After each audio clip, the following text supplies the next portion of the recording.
My reactions to the new president's executive orders bring on a gut-wrenching, chest-pressing fear shared by many in my own family. And the city of Greensboro needs to be a safe haven.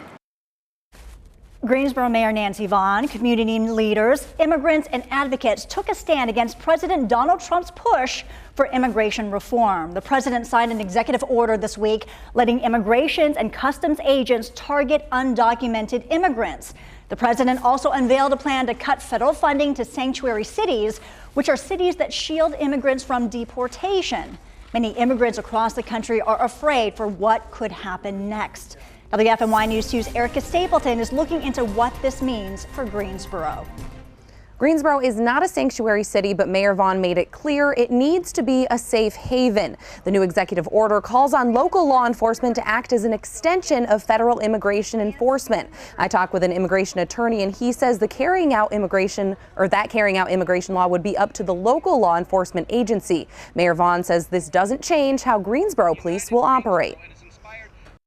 I spoke with our chief of police yesterday, and I asked him if anything was going to change in the city of Greensboro after these executive orders, and he said no. That our police officers are not ICE officers, and that we are going to continue to welcome people the way that we always have.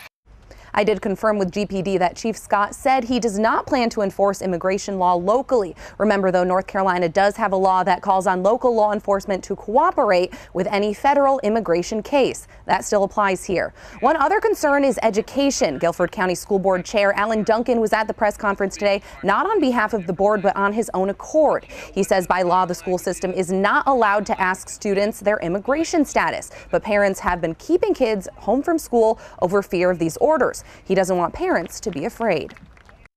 We are not going to ask whether your child is documented or undocumented. What we're going to ask is how can we best serve the educational needs of your children. There are a lot of misconceptions as to what these executive orders do and do not do. I'll explain that later on WFMY News 2 at 6 o'clock.